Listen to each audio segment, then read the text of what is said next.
siang, sore, maupun malam, Pak Budi, asisten, dan teman-teman sekalian. Hari ini kami akan mempresentasikan tugas besar metode pelaksanaan konstruksi tentang pekerjaan pengecoran proyek perbaikan gedung lab teknik industri ITS metode in situ dan precast. Next. Jadi kelompok kami terdiri dari Michael Owen Tanaka, saya sendiri Fernando Tang, Abdul Habsi, dan Putri Lamia. Next.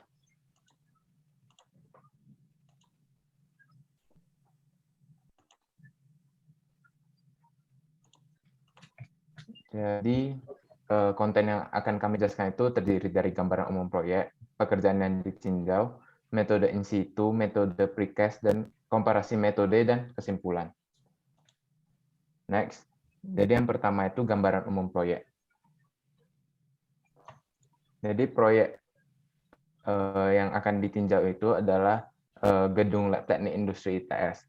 Gedung ini terdiri dari 7 lantai, dibangun pada tahun 2015 dengan luas total bangunan 6.400 meter kuadrat dan luas area kerja 1.250 meter kuadrat. Jadi pekerjaan yang ditinjau. Next. Jadi pekerjaan yang ditinjau itu ada dua, pengecoran cast in situ dan metode precast. Dengan pengecoran cast in situ terdiri dari pekerjaan pembuatan dan pemasangan backcasting balok dan pelat, penulangan balok dan pelat, pengecoran balok dan pelat, dan pembongkaran backcasting dan perawatan beton.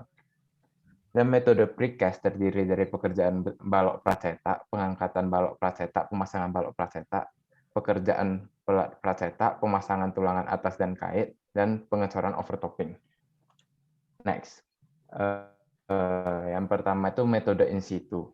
Akan dijelaskan urutan pengerjaannya, produktivitas, durasi pekerjaan, dan analisis biaya. Ya, metode in situ, urutan pengerjaannya itu pembuatan dan pemasangan backcasting, penulangan balok dan pelat, pembersihan, pengecoran balok dan pelat, pembongkaran backcasting, dan perawatan beton. Yang pertama itu diawali dengan spesifikasi alat. Alat yang pertama digunakan adalah truk konkret pump Volvo Putmaster BSA 2109D dengan spesifikasi seperti yang tertera. Next. Spesifikasi alat yang kedua adalah vibrator dengan spesifikasi yang tertera. Oke, next. Selanjutnya dilakukan perhitungan produktivitas. Yang pertama, produktivitas konkret pump. Kapasitas konkret outputnya 57 meter kubik per jam, dengan asumsi kondisi dan pemeliharaan alat baik sekali, kemampuan operator terampil, dan kondisi cuaca segar. Sehingga efisiensi dapat dihitung sebesar 0,5976. Produktivitas dapat dihitung dengan mengalihkan efisiensi dengan kapasitas, diperoleh produktivitas 34,0632 meter kubik per jam. Vibrator dengan produktivitas sesuai dengan spesifikasi yaitu sebesar 14,65 meter kubik per jam. Dapat dihitung jumlah perawatannya, konkret pump sebanyak 1 buah dan vibrator sebanyak 3 buah. Next. Jadi yang pertama itu dihitung pekerjaan penulangan. Pekerjaan penulangan ini dihitung dengan menjumlahkan penulangan tiap komponennya, kemudian dibandingkan dengan lama pengerjaan 100 buah tulangan. Akan digunakan contoh untuk balok induk B1 lantai 1, di mana jumlah balok induk B1 lantai 1 dibutuhkan sebanyak 31 buah, jumlah tulangan per baloknya 5 buah, sehingga total kebutuhan tulangannya itu 155 buah. Untuk total kebutuhan tulangan lapangannya diasumsikan bahwa 3/5 dari bentang balok merupakan tulangan lapangan, sehingga total kebutuhan tulangan lapangannya sebanyak 93. Next. Jadi pengerjaan 100 tulangan tumpuan memerlukan 5 jam dan lapangan memerlukan 7 jam. Sesuai dengan tabel yang tertera, sehingga produktivitasnya dapat dihitung sebagai berikut. Setelah itu dihitung produktivitas untuk lantai 1 dan diperoleh sebesar 271,87 jam. Sehingga jika dikonversikan menjadi hari dengan lama waktu kerjanya sebanyak 8 jam, sehingga mendapat 34 hari. Dan dengan jumlah tenaga kerja sebanyak 8 orang, maka total waktu pemasangan tulangan lantai 1 akan selama 5 hari. Next. Jadi berikut adalah tabel hasil perhitungan tulangan lantai 1. Next. tabel hasil perhitungan tulangan untuk lantai 2 sampai 6. Next, tabel hasil perhitungan untuk lantai 7. Next, dan tabel hasil perhitungan untuk lantai 7,5. Selanjutnya, pekerjaan backcasting. Jadi pekerjaan backcasting diawali dengan menghitung luas kebutuhan backcasting, selanjutnya dibandingkan dengan lama pekerjaan backcasting per 10 meter kuadrat. Dengan contoh perhitungan sebagai berikut, balok induk B1 lantai 1 31 buah dengan tinggi lebar dan panjang sebagai berikut. Dihitung luas backcastingnya dengan mengalihkan jumlah balok dikali tinggi kali panjang dikali 2 ditambah lebar kali panjang, sehingga diperoleh luas backcasting sebesar 312,48 meter kuadrat. Setelah itu dapat dihitung jumlah triplex yang dibutuhkan. Triplex yang digunakan adalah 1,22 meter dikali 2,44 meter, sehingga dibutuhkan triplex sebanyak 104,97. Next. Pekerjaan penulangan selanjutnya itu pekerjaan backcasting selanjutnya itu dilakukan perhitungan pemasangan dan pembongkaran. Pemasangannya itu dibandingkan per 10 meter kuadrat, di mana hanya memerlukan 3 jam dan pembongkaran 2 jam. Pemasangannya itu sebanyak selama 93,744 jam dan pembongkaran selama 62,496 jam. Total waktu pekerjaannya adalah dijumlahkan, yaitu sebesar 156,24 jam. Sehingga dengan jumlah waktu efektif pengerjaan dalam 1 hari 8 jam, sehingga produktivitasnya akan menjadi sebesar 189 hari. Dengan tenaga kerja yang digunakan adalah 25 orang, maka total pengerjaan backcasting lantai 1 adalah 8 hari. Next. Berikut adalah tabel hasil perhitungan backcasting lantai 1. Next. Tabel perhitungan backcasting lantai 2 dan 6. Next. Tabel perhitungan pekerjaan backcasting lantai 7. Dan perhitungan backcasting lantai 7,5. Selanjutnya ada pekerjaan pengecoran, diawali dengan menghitung komponen, kemudian dikalikan jumlah komponen untuk memperoleh total volume pekerjaan. Durasi pekerjaan dihitung dengan membagi total volume dengan produktivitas konkret pump yang digunakan. Berikut adalah contohnya. Diketahui jumlah balok induk sebanyak 31 dengan dimensi sebagai berikut. Maka akan diperoleh volume dan total volume seperti yang tertera. Next. Perhitungan dilakukan sehingga diperoleh seluruh durasi pengecoran setiap elemen. Akan diperoleh untuk pengecoran lantai 1 selama 6,834 jam atau selama 410 menit. Dengan faktor-faktor pengaturan sebagai berikut, sehingga dijumlahkan akan selama 515,019 menit, di mana jika dikonversikan menjadi hari adalah sebanyak 2 hari, waktu curing yang dibutuhkan adalah 7 hari, sehingga waktu pengecoran lantai pertama adalah 9 hari. Berikut adalah tabel hasil pekerjaan pengecoran lantai 1. Next, tabel hasil pengecoran lantai 2 sampai 6. Next, tabel hasil perhitungan pengecoran lantai 7. Next, tabel hasil perhitungan pengecoran lantai 7,5. Next, setelah diperoleh lama durasi pengerjaannya, maka akan dijumlahkan, maka total durasinya 152 jam. Setelah itu akan dihitung produktivitas pekerjaannya. Karena produktivitas efektif bekerjanya itu dikurangi dengan waktu pengerasan beton, sehingga durasi pekerjaan efektifnya adalah 96 hari. Diasumsikan bahwa pekerja efektif bekerja selama 50 menit setiap 1 jam, maka produktivitasnya adalah 1,741 meter kubik per jam. Selanjutnya akan dilanjutkan oleh rekan saya.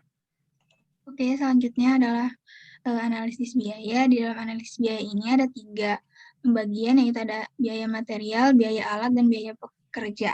Next. Untuk biaya material, ini bisa tertera seperti tertera pada tabel, ini dari referensi yang kita dapatkan. Next. Untuk biaya alat,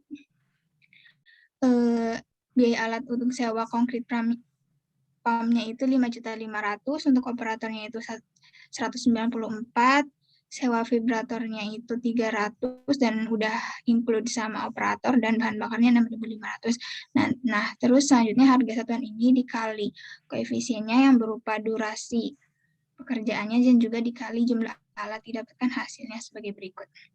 Next, untuk biaya pekerja ini ada pekerja tukang besi atau pembesian, ada pekerja untuk bongkar pasang pakisting, ada kepala tukang, membantu tukang, sama mandor. Untuk pembesian ini harga satuannya 95.000 dengan jumlah pekerjanya 8. Untuk efisiennya adalah jumlah durasinya yaitu 39 hari. Dan berikutnya juga sama kayak untuk pekerja bongkar pasang pakisting, dan untuk kepala tukang itu untuk mengawasi seluruh pekerjaan di mana dia bekerja 4 jam dalam 1 hari. Terus untuk membantu tukang itu hanya bekerja pada pengecoran dengan durasi waktu 14 hari dan dengan jumlah pekerja 2 orang. Dan untuk mandor kita ada 1 mandor dengan koefisien itu didapat dari durasinya, 1 jam bekerjanya dia selama 1 hari dibagi 8 jam kerja dikali jumlah durasi total pekerjaan kita, didapatkan 19. Nah, langsung dikali aja, nanti didapatin hasil sebesar 179.250.000. Next. Nah, jadi kita jumlahkan semuanya dari biaya material, biaya pekerja, dan biaya alat, didapetin bahwa biaya total metode in situ adalah sebesar 6.050.000.000 sekian. Selanjutnya akan dilanjut oleh teman saya. Selanjutnya akan dianalisis metode precast. Untuk analisisnya akan urutan pengerjaan, produktivitas, dan analisis biaya. Nah, untuk urutan pengerjaan, seperti yang telah dijelaskan oleh rekan saya, pengangkatan dan pemasangan balok precast, yang kedua pengangkatan dan pemasangan pelat precast, yang ketiga pengaitan tulangan balok dan kolom, yang keempat pengecoran overtopping. Nah, ini spesifikasi alat yang digunakan. Alat yang pertama adalah truck concrete pump Volvo Bulkmaster BSA 2109C dengan spesifikasi sebagai berikut. Nah, untuk concrete pump kapasitasnya 57, kondisinya 0,83, terbaik sekali. Kemampuan operator terampil, kondisi cuaca 0,9 segar, efisiensi didapat 0,5976, produktivitas itu adalah 32,843 meter pangkat 3 per jam. Untuk pekerjaan penulangan, dihitung dengan menjumlahkan jumlah komponen penulangan tiap komponennya, kemudian dibagikan dengan lama pengerjaan 100 buah tulangan. Untuk contohnya akan digunakan penulangan balok induk B1 lantai 1. Untuk B1 lantai 1 jumlah baloknya ada 31 buah, jumlah tulangan per balok ada 5 buah, sehingga totalnya itu ada 155. Untuk total kebutuhan tulangan lapangan, diasumsikan daerah lapangan ada 3/5 dari bentang balok, sehingga 155 kali 3/5 sama dengan 93. Nah, untuk pengerjaan 100 tulangan tumpuan memerlukan 5 dan lapangan memerlukan 7 jam sesuai dengan tabel berikut. Nah, untuk produktivitasnya itu untuk satu pekerja adalah 155/100 dikali 5 yaitu 7,75 jam. Nah, untuk lapangan dengan cara yang sama didapatkan 6,51 jam. Nah, perhitungan dilakukan sehingga diperoleh seluruh produktivitas satu pekerja untuk setiap elemen. Produktivitas tersebut akan dijumlahkan dan akan diperoleh hasil perhitungan penulangan lantai 1 sebesar 271,87 jam. Bila waktu kerja proyek per hari 8 jam, maka produktivitas 34 hari. Tenaga kerja yang digunakan adalah 8 orang, sehingga dibagi dengan 8, dibulatkan ke atas menjadi 5 hari. Berikut merupakan perhitungan penulangan metode precast lantai 1, lantai 2 sampai 6, lantai 7, lantai 7,5. Selanjutnya untuk pekerjaan pemasangan. Nah, untuk pekerjaan pemasangan ini kita butuh data waktu tempuh traveling, waktu slewing, dan waktu resting. Nah, untuk menghitung durasinya ini pada setiap pelat dan balok itu ditambahin aja terus dikali 2. Kenapa ya dikali 2? Ini tuh karena untuk waktu balik kerennya tersebut. Nah, total waktu kerjanya dihitung dapat didapat 127,20 menit, terus dikonversi menjadi jam lalu dibulatkan ke atas menjadi 16 jam. Next. Ini untuk hasilnya dapat lantai 1, lantai 2-6, lantai 7, dan lantai 7,5. Next.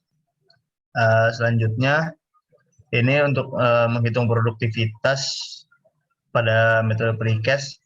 Karena durasi pekerjaan efektif 31 hari, jadi kita menentukan produktivitas pekerjaannya dengan cara volume pekerjaan dibagi durasi pekerjaan efektif dikali efisiensi. Lalu didapat produktivitasnya 5,292 terpangkat 3 per jam. Selanjutnya ada rekapitulasi biaya yang dapat dilihat pada tabel berikut. Next. Ini untuk setiap baloknya. Next. Lalu untuk atap beton juga. Next. Oke. Oke, selanjutnya adalah komparasi metode. Di komparasi metode ini kita bakal tinjau produktivitas, biaya, dan kelancaran pelaksanaan serta durasi untuk perbandingan dari kedua metode. Next. Nah, komparasi metode ini kita bisa lihat bahwa in situ memiliki produktivitas 1,099, precast 5,292, dan biaya dari precast dan in situ itu kalau precast itu memiliki biaya yang lebih besar dan precast juga memiliki durasi yang lebih sedikit. Nah, dari komparasi di antara produktivitas, biaya, dan durasi, kami memilih metode precast untuk menjadi metode yang dilaksanakan dalam proyek ini, karena meskipun biayanya lebih tinggi pada proyek ini tidak memikirkan kekurangan biaya, karena memang nggak ada tertera bahwa proyek ini memiliki keterbatasan biaya, jadi boleh-boleh saja. Oke. Kesimpulan dan saran. Next. Kesimpulan yang pertama bahwa pekerjaan yang ditinjau adalah pekerjaan dengan metode pelaksanaan existing, yaitu pengacaraan in situ. Yang kedua, beton percetak lebih produktif 79,2%, tetapi lebih mahal 9,8%, dan durasinya lebih singkat sekitar 31 hari. Yang ketiga, beton pracetak direkomendasikan sebagai alternatif dari beton cor in situ untuk pekerjaan pelat dan balok karena lebih efisien dan efektif. Mungkin sarannya yang pertama, data terkait proyek dan alat berat yang digunakan lebih lengkap dan akurat dibutuhkan untuk pengambilan asumsi dan meminimalisir error pada rangkaian biaya dan penjadwalan. Yang kedua, ketelitian dalam perhitungan produktivitas dan analisis biaya diperlukan agar tidak terjadi kesalahan pada hasil tersebut. Mungkin cukup sekian dari kelompok kami, kurang lebihnya kami mohon maaf. Terima kasih.